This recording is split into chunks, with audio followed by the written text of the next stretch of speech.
Welcome to our 5-minute session. Today, we will discuss about the relationship between ostracism, rumination, insomnia, and subjective well-being. As we start, let me ask you some quick questions. How many hours do you sleep every day? And have you ever found yourself rolling over the bed but couldn't fall asleep? How often does this happen? And what is causing you to stay awake? Sleep is an essential biological need for us to acquire and maintain acceptable levels of physical and psychological functioning. However, up to 38% of world population suffers from occasional or chronic insomnia, characterized by difficulties in falling and maintaining asleep or waking up too early. Our research team acknowledged the lack of research studying whether negative interpersonal experiences can predict poor sleep quality. Therefore, we aimed to fill this knowledge gap by testing the ostracism-insomnia connection.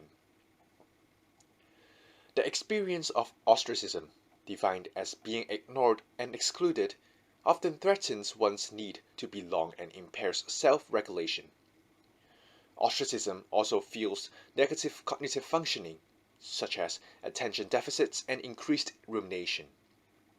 Rumination is the unnecessary repetitive conscious concerns or goal-related thoughts which depletes mental resources for cognition functioning following ostracism. Two reasons might explain why ostracism may predict rumination. First, people tend to respond to distressing events and negative emotions using rumination. Secondly, control theories of goal pursuit also suggest rumination can be activated in response to unresolved goals, such as failure to develop positive interpersonal relationships. These reasonings support the link between ostracism and rumination. Additionally, we proposed that ostracism could cause insomnia with increased rumination. According to the perspective cognition hypothesis, when people ruminate more about stressful issues, they are more likely to be influenced, as rumination can prolong physiological activation and delay recovery following stressful events. Therefore, ruminating on ostracism experiences might invade the night by impairing sleep quality and efficiency. Additionally, previous studies claimed insomnia might affect one's subjective well-being. Subjective well-being has three components: individuals' subjective evaluation of life satisfaction, more positive emotions, and low negative emotions. According to the homeostasis theory of subjective well-being, lack of sleep impairs the involuntary function of restoring well-being when facing environmental stresses. This theory also explains why insomnia patients are more vulnerable to mental health problems and dysfunctional emotional regulation. Combining all the rationales from above, we hypothesized that ostracized individuals would experience higher levels of rumination and insomnia, thus reporting lower levels of subjective well-being.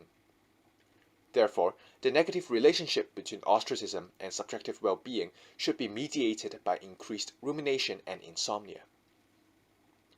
The study adopted a cross-sectional design.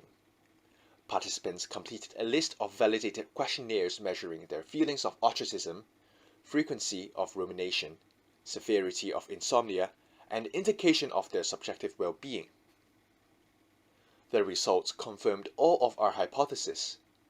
In particular, ostracism is positively associated with rumination and insomnia, and negatively associated with subjective well-being. Moreover, the relationship between ostracism and subjective well-being was mediated by increased rumination and insomnia. In conclusion, these findings advanced current theories about ostracism's negative outcomes and reviewed the underlying psychological mechanisms. Future intervention designs for easing insomnia and enhancing subjective well-being should also examine the significant role of interpersonal relationships. This is the end of our presentation. If you would like to learn more about the study, you can scan the QR code to read the full article. Thanks for listening, and see you next time.